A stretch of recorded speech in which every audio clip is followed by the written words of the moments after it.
Hi, welcome back to the Fastball Profits. We're doing our second rankings video for our wide receivers. Thanks for joining us.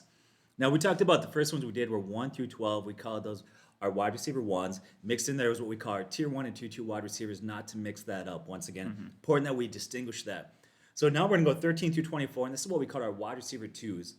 And this is the idea that in a 12-team league, which is your typical size, these are the guys that are going to come off the board and typically be your second wide receiver. So that's what we're going to start with there. And I think, Christian, you got the first guy. I think you have A.J. Brown at number 13. Yeah, let's go A.J. Brown at 13, and I believe, like you said, that starts off our Tier 3 wideouts. All right, so, and maybe before we say anything, I'd like to clarify that this is PPR rankings. We tend to lean that way. We think that that's probably what it seems like most fantasy leagues are this year, so that's what we're doing. Anyways, he finished 14th in PPR scoring last year, A.J. Brown did. And when we really dig into the numbers, he was very productive, especially for such a young wideout. It's hard not to be excited about him. I remember the hype around his volume and what he was going to be able to do in PPR before they signed Julio Jones. How could you not be hyped about a guy who had 101 targets, which was 29th in the league? Not great, but he also had 70 catches for over 1,000 yards, and really where he shined was the 11 touchdowns. That was 5th amongst wide receivers. So then the question there was, they lose Corey Davis and Jonnu Smith, and he gets that extra volume. Of course, now when they sign Julio Jones, the answer really seems to be no, but that's still an additional weapon to that offense. And really the way I look at it, just to put it out there and be straightforward with everything, the addition of Julio Jones makes A.J. Brown a much safer pick. His floor is raised. His defenses will not be able to focus on him like they want to. And it definitely takes away from his PPR value. He is not going to be seeing 100 catches this year. He just won't. But I don't think he's going to take a hit either. I'll address that in a second. Ultimately, for me, what it really does is I think he's going to have a very similar year this year than what he had last year, because what's the one thing, as great as Julio Jones is, that he's always struggled with? It's finding the end zone. And that's something that A.J. Brown is the opposite, where he is phenomenal at finding the end zone. So this could be a great situation where he is an especially dominant dynasty wide receiver, standard league wide receiver. That's what I was trying to say. So I might even bump him up a few spots if you're in a standard league. But one thing to address, and we talked about this when the trade first came out and Julio went there, was just how productive the Titans offense have been. Over the last 2 seasons, so since 2019, they are first in offensive touchdowns with 110. They are first with 23 plays of 50-plus yards. They are first with a 75% red zone touchdown percentage, and they are first with 47 rushing touchdowns. So just a phenomenal offense, nothing but production. And again, we talk about that flip. You lose Jonnu Smith and Corey Davis, but you gain Julio Jones. What are you gaining and what are you losing there? Just very numerically, Smith and Davis combined for 153 targets, 106 catches, 1,400 yards, and 13 TDs. So yeah, they did gain Julio Jones, but unless Julio Jones is going to have 13 touchdowns, there is more than enough room for A.J. Brown at this point. I don't think that's a concern, in my opinion, at all. Really, ultimately, the biggest benefit to his fantasy value is how bad the Titans' defense is. Last year, they were the 7th worst fantasy defense and the 5th worst defense as far as points per game allowed. So that's my breakdown on A.J. Brown. Rob, do you have anything to add to that? No, it just sounds an awful lot like Adam Thielen, who, by the way, his last 2 years, his catches have been down his yards, but last year with 14 touchdowns, that really carried him to really up there in the top 10 for wide receiver scoring. So once again, those touchdowns I think you're right. I think it's going to bring nice balance, and he'll be okay. I think, like you said, he gives him a very safe floor, but Julio showing up probably lowers his ceiling a little bit. Of course. Let's get to our number 14 guy. So I've got Tyler Lockett at number 14. Now, his average draft position currently is number 21, so why do we have him at 14, right? Like, that's 7 points high. It's pretty high right now. Well, here's what I'd say about Tyler Lockett. If you're a gambler, you may want to look elsewhere. But I think what happens is our desire to hit a home run and find the next Jerry Rice, we easily overlook what I would call safe, solid options. And that's exactly what he is. He's a very safe and solid option at wide receiver. He's had back-to-back 1,000-yard receiving seasons. His 3 years average, look at the last 3 years, look what he's averaged. 80 catches, 1,025 yards, and 9 touchdowns have been his average for 3 years, so there's consistency there. 5 consecutive years since he came in the league, he's improved his catches per season. Last year he had 100 catches. That was the high mark for him. His catches per game went up. You go back to 2016, he had 2.7 catches per game, went up to 2.8, 3.6, 5.1, and then last year, 6.3. Now, I'm going to say this. I don't think that trend's going to continue, okay? I don't think he's going to improve on a 6.3 catches per game. I think that was his high water mark. He's looked back in his career. That's probably going to be it. That's why I feel he's going to land there. But 85 catches for him in a year is, I think, very reasonable. That's what you should expect, and those are good numbers. He's had 28 touchdowns the last 3 years, double-digit touchdowns twice. Now at 5'10", he's not what you would call your like prototypical red zone, wide receiver. But he's shown a consistency in the area. He's finding the red zone once again 28 times in 3 years. That's pretty good. He's very good, reliable wide receiver. And his reliability is what I think makes him one of the favorite targets and why Wilson trusts him so much. Russell Wilson, obviously. 2018, he had a phenomenal season. He became the first wide receiver in the NFL who had a perfect passer rating when thrown to. I mean, he was phenomenal all year long. In fact, he's got a career quarterback rating when thrown to of 125. And in 2018, it was 158. It's a perfect passer rating. I mean, that's phenomenal. Can you imagine that? Any thoughts on that? No, I mean, what do you add to that? When you have that type of efficiency, it's just proof of how productive he is in that offense. And really, I'm just going to put it out there. When nothing's changed, rankings shouldn't change. This idea of like, we're not excited about him, so we lower his ranking is stupid. He's still got a quarterback that he's had and he's been successful with for years, and the same coach and the same offense and the same health. Like, I don't get it. I don't know. So you look at Lockett versus the Metcalf there. They're like really opposite players. Metcalf is a phenomenal. The dude's a beast. He's a mismatch for cornerbacks there. The guy's phenomenal, but yet he's dropped some really easy catches. Yeah. He's got bricks for hands at times. Now you look at Lockett, maybe not physically as dominant, but very good hands, a 4.6 drop rate percentage in his career. In 2017 and 2018 combined, he only dropped one pass. So kind of the opposite of Metcalf there, right? Yeah. Kind of like your yin and yang. He's durable. That's key. He's missed one game in 6 seasons, so you like that. We never think of him as being a durable wide receiver, but he really is. USA Today did an article, and they ranked the top slot receivers in the NFL, and they gave him number 3 overall ranking, and so that's a really high ranking up there. He's got a good surrounding cast that keeps his floor, I think, stable. Wilson's a stud quarterback. You got Metcalf, though, draw extra attention from defenses. I mean, he's going to rarely see double coverage or a safety sneaking over. Now, if you think number 14 is too high of a ranking for him, consider last year he finished 8th in fantasy points among wide receivers. At 28 years old, he's got a lot of good years left. And they got a new guy there named Shane Waldron coming in. And he's going to give a little more freedom to his wide receivers. I think that might help a little bit. And here's the other thing. Behind him, there's not a lot of great wide receivers that are going to steal significant targets. He's got a very safe floor. Maybe not as high ceiling as some other wide receivers out there. But if I could describe this guy, he's safe. Not spectacular. But you know what? Points are points in fantasy. And I don't care. You don't get style points. You just simply get points, and that's it.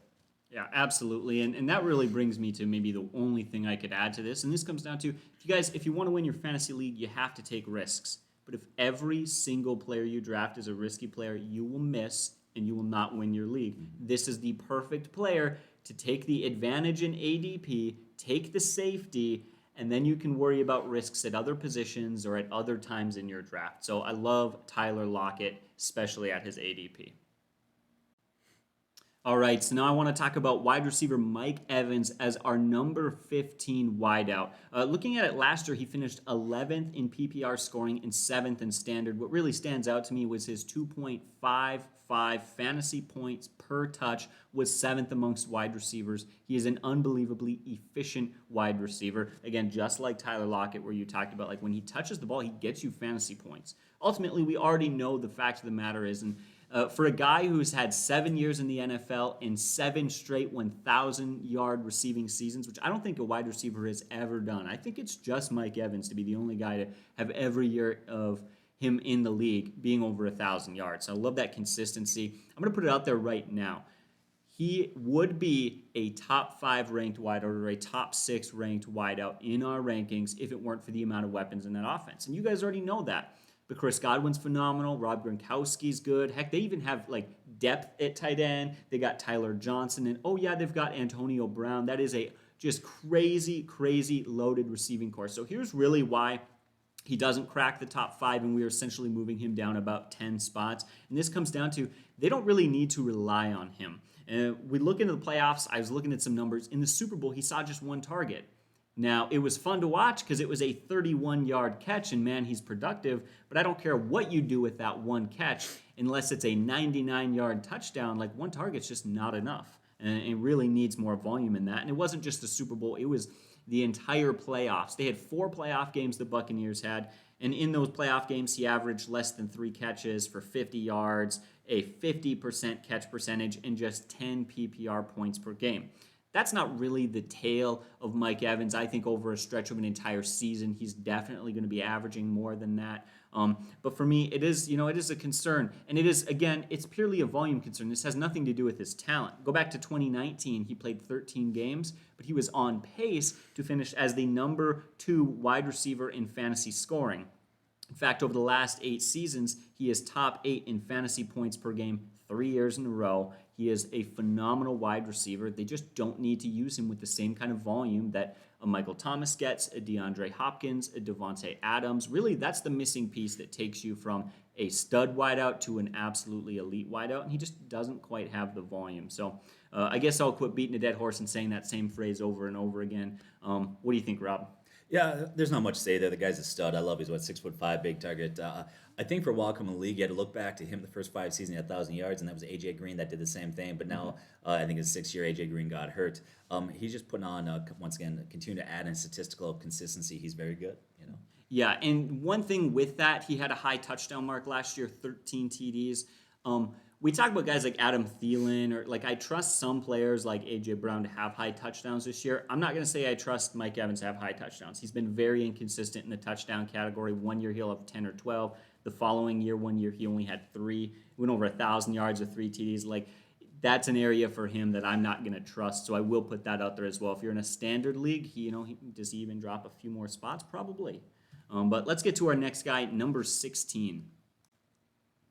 All right, so now we've got wide receiver DJ Moore, and in a lot of ways, he is one of the most underrated wide receivers in the NFL. And we've said that a lot about these guys, but really he is. He's had back-to-back seasons with at least 1,175 receiving yards, and he's really done it with, not necessarily horrible quarterback situations, but do they have a great quarterback there? I mean, we see guys who, like Michael Thomas, had his great year with Drew Brees. Devontae Adams has had his great year with Aaron Rodgers, and Tyreek Hill's been a touchdown machine, but he's got Pat Mahomes. So in reality, I think he's probably a little bit more talented than most people give him credit for. In fact, looking at it, there were just 3 wide receivers who finished with 93-plus yards in 8 separate games. They were Calvin Ridley, Stephon Diggs, and then, of course, finally DJ Moore. So, again, love that he's a guy who can go up for big yards. And I love the quarterback situation. They bring in Sam Darnold, and I absolutely think that could make the difference. I really do. He is a wide receiver who's already making something out of nothing, right? Or turning a okay catch into a big catch.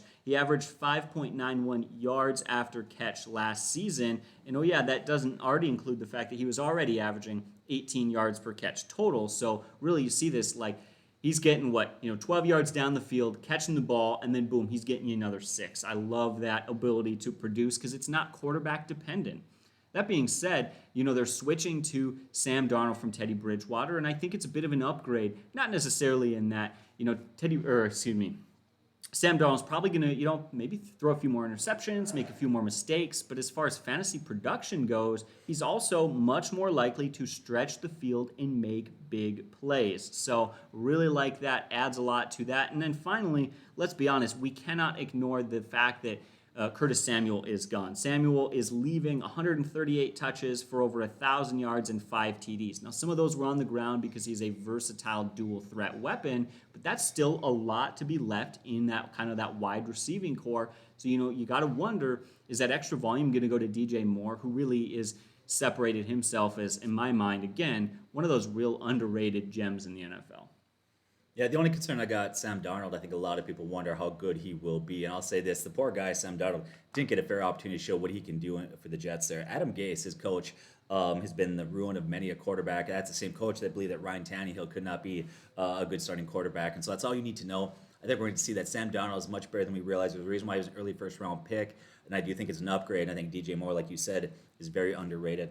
Yeah, and it's like you said, I think Sam Darnold's an upgrade, but I don't need to talk about, is that a football upgrade? Are the Panthers going to win more games? No, we just know that he's going to make bigger plays. Whether or not he throws more interceptions, it's kind of a win-win when you switch from a conservative quarterback to more of I wouldn't call him a gunslinger, but more of a gunslinger, because either he's a phenomenal quarterback and a surprise and their offense is super productive, or he throws lots of interceptions and you get fourth quarter stats. When you move from that conservative QB, it's going to help you either way. What, like Jameis Winston? Like Jameis Winston, who's just Fantasy stud, that's for sure. Yeah.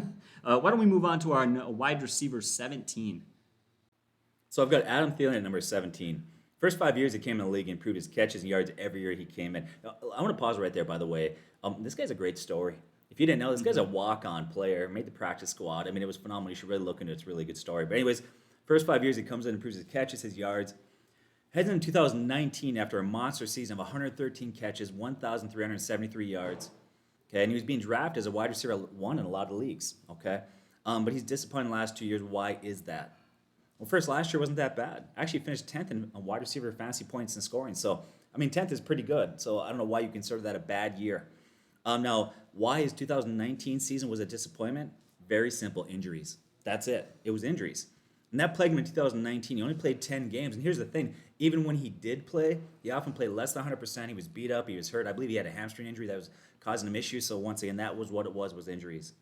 But here's the thing. It's the NFL. Injuries are going to happen. Okay, it's just going to happen.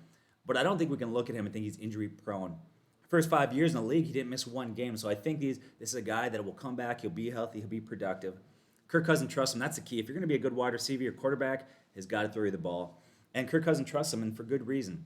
Look at 4 of the last 5 years. His quarterback rating when thrown to for Adam Thielen is this: 120, 124, 115, and 121. So once again, those are pretty solid numbers there. Now, back in 2018, we saw just how good he could be statistically. We talked about 113 catches, over 1,300 yards. He got the 7th ranking by Pro Football Focus among wide receivers and finished 7th in scoring that year. So we see that this guy's got that sort of type of skill to be a wide receiver 1. I'm not saying he's going to be, but definitely the talent is there. He's had 29 scores over the last 3 years. That's 4th most among wide receivers. That's a lot of touchdowns. And going into last year, he never had double-digit touchdowns, but last year had 14 behind Adams and Hill. Now, why the bump in touchdowns? Could be that he was getting less attention now that Jefferson was on there, possibly. But I think primarily they were playing from behind a lot. It was volume. A lot of late time garbage stats. That defense wasn't good last year. He'll be 31 this year. Now, if you're a running back and you're 31, you're getting old. But at wide receiver, 2-3 more years, good, no problem. He can easily do that within range. Now, we have him at 17. His average draft position is 19, so that's not that much of a fluctuation. We did bump him down a little bit. Do I have concerns for him? Yeah. I have 2 concerns, but I don't have big concerns. One is defense, the Vikings defense. They were brutal last year. They were 29th in points allowed at 29.7. Okay? It means they had to throw the ball a lot. There's a lot of volume there. But here's the thing. If you know Coach Zimmer, the one thing he's known for is what? Defense. Defense. He's going to make an improvement. That defense will get better, okay? They may not be top 10 like they used to be, but they're not going to be 29th. Yeah. So that means that maybe a little less volume there. And the other concern I have is, do they spread out the targets between him, Dalvin Cook, and Jefferson? Maybe. Here's what I would say, though. Neither one of those concerns are going to be enough to significantly affect his output. I think he's a very good wide receiver there that a lot of people overlook because, once again, we're always looking for that new thing, that new flashy thing. But you know what? He's a solid wide receiver. Absolutely. And the thing with the touchdowns, again, they're really hard to predict the touchdowns. But he was very high. I believe he was second only to Devontae Adams in red zone targets. Don't quote me on that because that was your research, and so I'm trying to just remember things off the top of my head. But he definitely had volume in the red zone, and that shows me that his touchdowns are probably going to be a little more repeatable. Yeah, he was actually the most efficient wide receiver with his red zone targets, number one in the entire league. So, well, that's huge. So why don't we get to our number 18 wide receiver? Again, here we are at wide receiver number 18, and let's talk about Chris Godwin. This is a guy who, again, all the potential in the world. Go back to 2019, he was second in fantasy scoring amongst receivers and probably would have been first. Remember, that was the historic Michael Thomas, 150 catch season. And of course, he was able to do it really by just being so productive after the catch. His insane 6.75 average yards after the catch. I've never seen a number that high. That's crazy productive, especially from any wideout that had volume.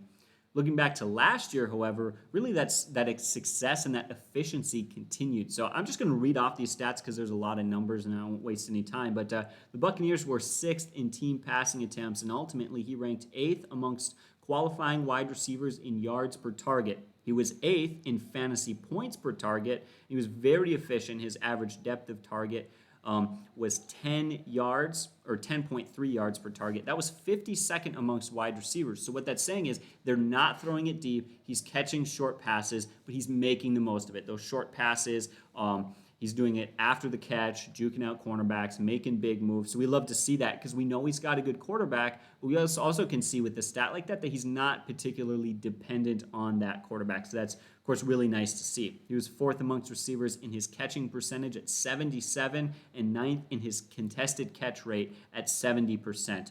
Ultimately, extremely efficient, very productive, really comes down to the same situation as Mike Evans, right? And that's the question. It's just like too many weapons there. Ultimately, it seems a lot like they don't want to lean on him for touchdowns, and that's probably the reason that we bumped him down below Mike Evans. I trust Evans to find the end zone a little bit more. I don't trust either of these guys to consistently find the end zone. I mean, look at the Super Bowl last year. At the biggest stage in the biggest, most important game, they threw 3 touchdowns. That should be enough for one of these two guys to catch a touchdown, and neither of them did. It went 2 to Gronk and 1 to Antonio Brown. So, like, how do you begin to predict that and feel like from week to week? So that was kind of really the thing that held both of these guys down. But that's it right there for Chris Godwin. Yeah, all it takes is one of those wide receivers getting hurt, and before you know it, any one of those wide receivers becomes a top 10 wide receiver. So Absolutely. That's the one wish. Not that you wish somebody gets hurt, but. And that's probably why we end up with so many players every year where we talk about how great they are and how, right? It feels like we got like 20 guys that could be the wide receiver one. And ultimately, situations like that where it's could a quarterback develop or won't he? Could, an injury happen or won't it? And it's like the potential might be there, but not everyone's going to achieve that potential. And so we kind of have to weed out the people who are more or less likely to hit their ceiling.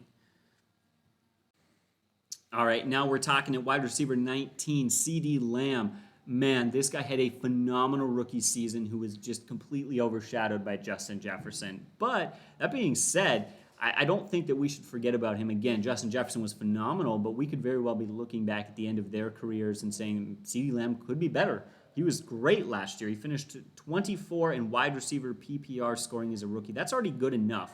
But remember that he missed his quarterback for a large portion of the season. Dak Prescott was only there for 5 games, and I believe the 5th game was the injury game, so it was more like 5.5 or whatever. But in those 5 games, he was actually the wide receiver 11 in PPR scoring, which is insane. He was a wide receiver 1 in his first 5 games in the NFL. He totaled 85 fantasy points. So let's put it this way. Here's what he was on pace for. Had he continued that, had Prescott been healthy, he was on pace for 125 targets, 93 catches, just shy of 1,400 yards, and then a total of 274 fantasy points, which would have been 6th amongst wide receivers. He was absolutely out of this world. Now, there are a few things there that make me, wonder. One is they've got 2 other great wideouts. Amari Cooper is, been more than good, right? And I think there are times where he himself, Amari Cooper, has been a wide receiver 1. He is going to be a 1,000-yard wideout. And even a guy like Michael Gallup, he was kind of getting up there close to 1,000 yards, which is scary. And then you've got a just right, what do they say, feed Zeke, right? I mean, he is just a volume back on the ground. And in those games, he was actually second behind Alvin Kamara for running back catches. So there's just so many mouths to feed in that offense. And then I think maybe the one thing, too, where it's like, who are they putting at the slot, right? Slot receivers are very important to NFL teams, but they don't really draw a lot of fantasy points, and he saw a ton. His 573 snaps in the slot was the 3rd most amongst wide receivers. So again, I'd love to see them move him out. Here's the thing. If they move him out as the wide receiver, right, and really truly move him into that role, he will be the number 1 receiver in that offense, and he will. At some point, either this year or next, he is going to beat out Amari Cooper as the guy in that offense. The question is it next year, a year after that? Is it the second half of this year? I don't feel like I'm quite ready to say that he's the true number 1 at this point in time. Yeah, them drafting CeeDee Lamb's a little confusing for me. Maybe it goes back to what the Vikings did when we drafted Randy Moss. We had good Jake Reed and we had Chris Carter, right? But they went with best talent available, and of course Randy Moss was that. It was confusing because, like you said, Michael Gallup was really good. The year before they drafted Lamb, he ends up with 1,000 yards, 1,107 in 14 games. So once again, that guy's good. I feel bad for him, actually. I do. You kind of feel bad for him in that just crowded offense. Someone's going to be leaving here soon in the next couple of years. And I do think, 2-3 years from now, CeeDee Lamb will be the number 1 wide receiver in that offense. And I think he's going to be, he's going to be a top 10 wide receiver. The question is, how long does it take? I wonder if is it going to take 5, 6, 8, 10 weeks this season? Will it not happen this season for him to be the true number 1? So it's just a matter of time. So I've got Cooper Kupp, number 20 for us. His average draft position is 22, so once again, pretty close there. We have him a little bit higher. This guy is very, very underrated. I don't think people realize how good he is. In fact, I suspect at the end of his career, he'll be considered one of the better slot receivers that we have seen in our time. I think he'll finish with Wes Welker type career numbers. Now, in his rookie year, we sung his praises as a rookie. In fact, we previewed him in a rookie impact video, talked about a guy you need to keep your eye on, and he did really well. After his rookie year, we pushed him even harder going down to the 2018 season. We said, this guy is so good. Now, he only played 8 games that year due to an ACL injury. Now, he finished with 6 touchdowns in 8 games, but 2 of those 8 games that he played, he only played a small portion of those games because he got hurt in the game. So he only played that year 6 full games. In those 6 full games, he was on pace to have 93 catches, 1,405 yards, and 16 touchdowns.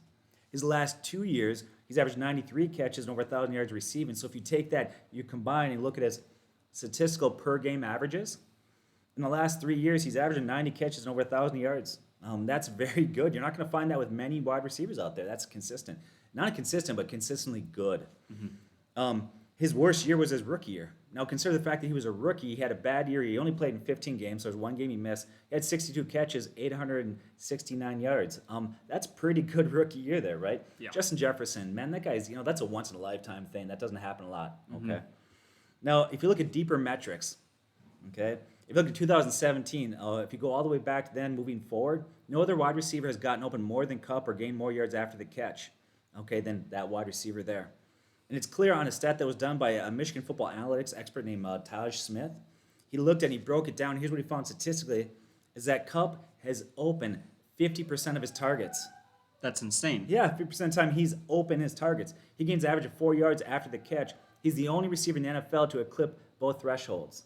The only wide receiver to do that both areas. I mean, that's pretty good. So the Rams' strategy is everyone just sits around and Cooper just runs 10 yards down the field, and after 2-3 plays, he'll just get open and they'll just... Now, if they had a quarterback last year, it could have hit him in target. So I was going to say, if they had a guy who could throw it 10 yards down the field, then maybe it would have been more successful. yes, but alas, they do this year. Yeah. So he's raised the fifth best slot receiver in the NFL.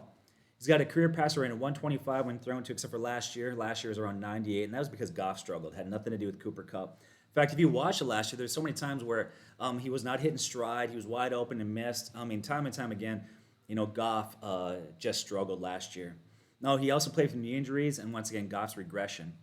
In fact, Goff was so inaccurate down the field, so he had 8 throws, what they consider deep throws. Of the 8 deep throws he got from Goff, only 1 was catchable. So I mean, once again, you just see the inaccuracies there. Now, he did tear his ACL in 2018, but he actually came back the next year in drills. He was actually quicker and faster than before the injury, so that's not an issue. Don't worry about the ACL. He's fine there. He's still young. This guy's still got a lot of years to grow and to get better, and finally, he's got the best quarterback he's ever had. Matthew Stafford's a good quarterback. I'm going to say this right now. If he stays healthy and if he builds rapport with Stafford, he could easily be a top 10 wide receiver. This guy is underrated. He's very solid. Yeah, he absolutely could be a top 10 wide receiver. What are we, like 20 wideouts in, and every guy so far could be? And that's really where we have to ask that question of, like, that's the ceiling, great. Where's the floor at? He doesn't have a super low floor. He doesn't. Yeah, you talk about, okay, well, yeah, he's not a burner. He's not really fast as far as the numbers go in the 40, or he's not huge like Mike Evans. He's 6'2".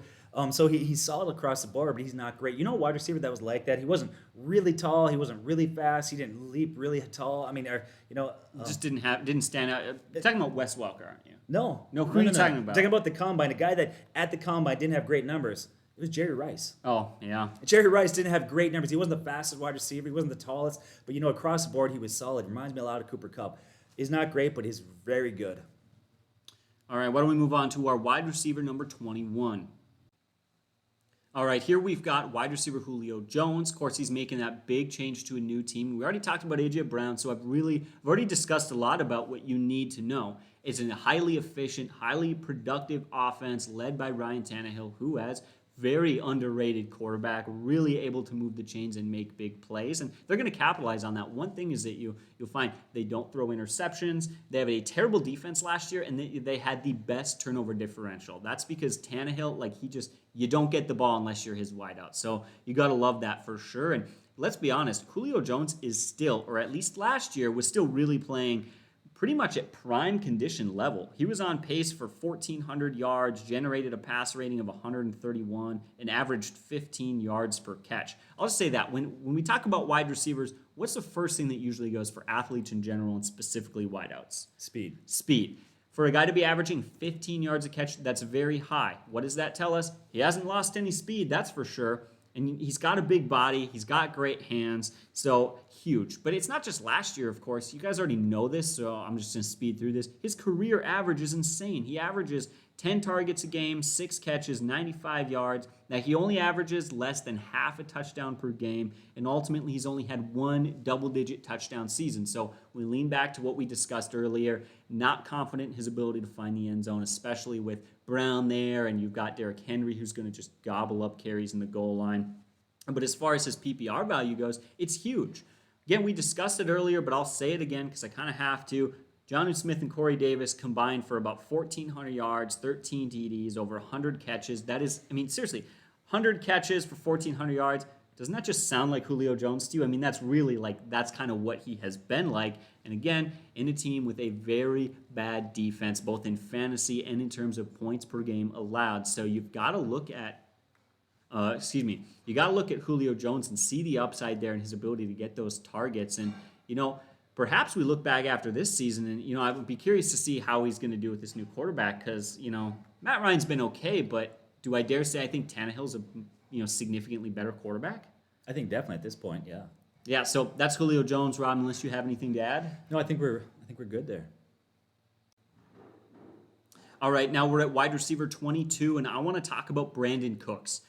For you guys, probably going to be shocked that we put him here. According to his ADP, he's the wide receiver 39, making him a bench wide receiver 4. Again, not tier 4, like a bench wide receiver 4, nowhere near where we're putting him, and I just don't get it. I get that the concern is surrounding Deshaun Watson. We'll address that in a second, but statistically, it just doesn't make sense. Last year, he was a wide receiver 7 in fantasy points. He was 10th in yards with over 1,100 receiving yards, and he was 10th in red zone targets in just 15 games. He was nothing but productive. So I actually put a couple of notes here that were really interesting. We can continue to read through some of his stats, but I would like to pause and just point out one thing that really I don't understand. Here's what you're saying when you put his ADP at wide receiver 39, because I get it. You can have some concerns. You can bump him down from wide receiver, where we got him at 22. You might not have to put him that high, but I think people are overreacting. Let's put it this way. Again, when you draft him at wide receiver 39, people are taking Jamar Chase, T. Higgins, and Tyler Boyd before him. That's 3 wide receivers on an offense that seriously struggled last year and still has a young quarterback that's promising but is very unproven. They had serious issues. In fact, Joe Burrow had the most dropped passes that he had to deal with in the games that he played. Those are like the same wideouts that he's dealing with now. And that's not the only situation. That means you're also drafting Juju Smith-Schuster, Deontay Johnson, and Chase Claypool all ahead of him. Like, guys, Brandin Cooks is a wide receiver 1. Even if it's not Deshaun Watson, he's going to get the volume. When he's healthy, he is a consistent 1,000-yard receiving wide receiver. Rob, do you want to address anything to that before I kind of continue on? Yeah, it's really weird for me. This guy's a former first-round pick. You forget. He's not like a guy that's just been a journeyman. He's been in the league 7 years. 5 of those years over 1,000 yards receiving. Mm-hmm. Okay. He plays for Houston. Yeah, I agree with you. Even if Watson doesn't come back, okay, Houston's bad. Mm-hmm. They're going to have a bad year. Yeah. The whole thing's a mess. They're going to lose a lot of games. Yeah, exactly. They're a bad team, going to lose a lot of games, which means they're going to throw the ball a lot, play from behind a lot. Even if he doesn't have a great football year, he's going to have probably a great fantasy year, even with a mediocre quarterback. So, I mean, I can't believe he's fallen out of a wide receiver 3 territory. It's crazy. You can't even sneak him in as like a not good wide receiver 3. Like, I think it's an overreaction. And I get it. But what's the worst case scenario? They play Tyrod Taylor, who's not great, but he relies on his safe option. Like, come on, there's volume's going to be there. Again, look at the stats. Last year, he generated a passer rating of 105 when targeted. That's better than Calvin Ridley, Allen Robinson, Keenan Allen, and Cooper Kupp, and plenty of other stud wideouts. And when he plays at least 15 games, he is a 1,000-yard wide receiver. So I'm going to put it out there right now. Quit overreacting. You might not have to rank him at 22. Sure, you can drop him a few spots if you want, but 39 is just everyone hitting the panic button. Yeah, he got better as the year went on. Take away his first 4 games, he wasn't very good. But after that, he just got better and better, and he finished really strong. So, yeah, Don't make that mistake and let him fall that far. So I've got Kenny Golladay at number 23. This guy's got good size, 6'4". He's very athletic. He can out-beat defenders. He's able to out-jump defenders and actually attack the ball at the high point is what you want for a wide receiver to go up and get that. Now, I mentioned he's athletic. Okay, he caught 76.5 of his contested throws. That's second NFL behind only Cole Beasley. Which is, Cole Beasley, number one in that stat, kind of surprising. I know he's a little bit underrated, but that is interesting. Maybe that's a topic for another day. Yeah, I was a little surprised that was Cole Beasley. But yeah, number 2, this guy can get up there and he grabs contested throws. He had back-to-back 1,000 yards receiving for last year. Injuries robbed him of what could have been a very good year. He's off to a remarkable start for the Lions. He had 20 catches, 333 yards, and 4 touchdowns. And he had that in the first 4 games, weeks 3 through 7. He missed 2 of them with an injury. And through week 7, Pro Football Focus had given him the 6th best wide receiver rating. And behind only Jefferson, Adams, Keenan Allen, Adam Thielen, and DeAndre Hopkins. That's very good. Now, you take those numbers. He had the first 4 games over 16 games. He would have had 80 catches, 1,352 yards, and 8 touchdowns. Now, the biggest thing to worry about is the chemistry he's going to have with Daniel Jones. And they've been spending a lot of time together in the offseason working together. In fact, they've been said they're attached at the hip. They need that sort of rapport there. If I have any concerns for them, well, one, I'd say there's other wide receivers on that team that are pretty good. They're kind of loaded there, but when he's healthy, he's clearly the number 1 guy there. They paid him a lot of money to be the number 1 wide receiver. And then the other one, and it's obvious, is Daniel Jones. Yeah. He's got to play well at quarterback, but I think he's going to improve over last year. When I look at him, Golladay, he's the opposite of Tyler Lockett. Tyler Lockett, we said, he's not maybe exciting, but he's a very safe pick. Here's a guy that carries a little bit of risk, but he's got super high ceiling. This is a guy that, we've said it already. What am I going to say? If everything goes well, could be a top 10 guy. He could be. He does have that sort of talent, but I like where he's at, and he's fallen pretty far for a guy that could be top 10, top 12. Yeah, absolutely. Why does he fall here? I don't trust the quarterback situation, and he already had, a 50, 55% catch percentage. It was already kind of low. So there are definitely some major concerns there. So our number 24 guy and the final guy of the video is DJ Chark. He's another guy that we're going to talk about has potential upside. A guy that could develop with the right quarterback development, and him could be a wide receiver 1. But I'll say this, we throw that out there a lot, and we really have, and we believe it. We're not just saying that. Yeah. But the reason why these guys aren't put that high is because they do carry risk. But I want to talk about DJ Chark. Now, if you watch our bounce back video that we did, some of this will be familiar information for you. But we had high hopes this guy heading into 2020. Come off a huge season at 1,000 yards, 8 touchdowns. He had 73 catches. Guy's got good size, 6'4". He was really poised to be the team's wide receiver 1. His average draft position last year is 20th, but now he finished last year at 48th. Big disappointment. He was supposed to be the number 1 guy, but he didn't turn out to be that. Now, I'm going to tell you why I think he's going to rebound this year. And I think the reason why he's going to rebound, you have to look at why he struggled. Why did he struggle last year, Christian? Probably because he didn't have a competent quarterback. Maybe that's a little too blunt, but... That is it. Number 1 reason, hands down, poor quarterback play. I think they dealt with that in the offseason. They went ahead and they brought in Lawrence. Now, Lawrence is a rookie. He's got to develop, but he's already way ahead of Minshew. Now, Chark had a 30-point drop in quarterback rating when thrown to, and here's why. Okay. They have what they call catch percentage in the NFL, and that's when a quarterback is thrown to. And they measure wide receivers' effectiveness. They look at what we call, drops, misses, targets, things like that. They try to rate that. Okay. When you look at targets and drops, you have to factor in a little bit deeper. And here's what you need to consider. When they talk about targets, they're not concerned how good the throw was. Yep. Okay, so you got to go a little bit deeper, and they have a stat that actually breaks down what we call realistically catchable balls. Not every target's actually a catchable ball, so they really break that down. Here's what you need to know after his good year 2019. Back in that year when he had that stat, right, he had a 6.5, what they call target quality rating. That was number 24 amongst wide receivers. That's not bad. Decent amount of targets, right? But he had a measly 6.82 target accuracy mark. That's 66 among wide receivers. Okay? Poor quarterback play led to 26.5% of his targets being contested. Okay? And it got worse the year after that. His quality target rating dropped to 5.4%. That was 64 among wide receivers. They attempted 27 more passes that year, but he saw 1 less target. You look at the combination of all the quarterbacks there, okay? The target accuracy rating was even worse. It fell down to 6.54, 98 amongst wide receivers. That was horrible. So even though he's getting targets, they were not quality targets. Most of them weren't even catchable balls. They were contested. It was bad. Quarterback play. Once again, Lawrence is way better. This is the best quarterback that Chark has had. Now, you look at... Well, and I don't know if you want to keep really digging into this. You did a long breakdown in our bounce back players video, and I Yes. might even say just go watch that because, for quite a few of you, you probably already did watch that, and you may not want to hear it all again. But ultimately, really, I think the big thing for me that I love is the news about how he's been producing and how the coaches have been responding to how he's been kind of trading off of their feedback and moving from that. Yeah, well, I won't talk about, like I said, go to the video, watch that. You can get all the details there. But one, coach came in and said he need to put on some weight. The guy's been in the weight room, putting on weight. That's huge. Coach has been praising him in practice a bunch of times in scrimmages. He's making great catches using his speed, but he's also beating defenders and catching the ball in traffic, making contested catches with his new strength. Another thing they talked about last year, why he struggles, Jimmy Smith talked about the quarterback coach Keenan McCardle, talked about how he wasn't really given a fair opportunity. They didn't really want a number one wide receiver. They said that really impacted the development of DJ Chark. There's so many things we kind of broke down in that video, why they hampered them. All that's been dealt with. You got a new coach, you got a new quarterback, all the things that are kind of point to this guy having a big breakout year. So once again, I don't want to beat a dead horse. If you really want to know all the details, go to that video and we'll break it all down for you. But I like DJ Chark at number 24 there with a brand new quarterback that can actually throw him some accurate balls.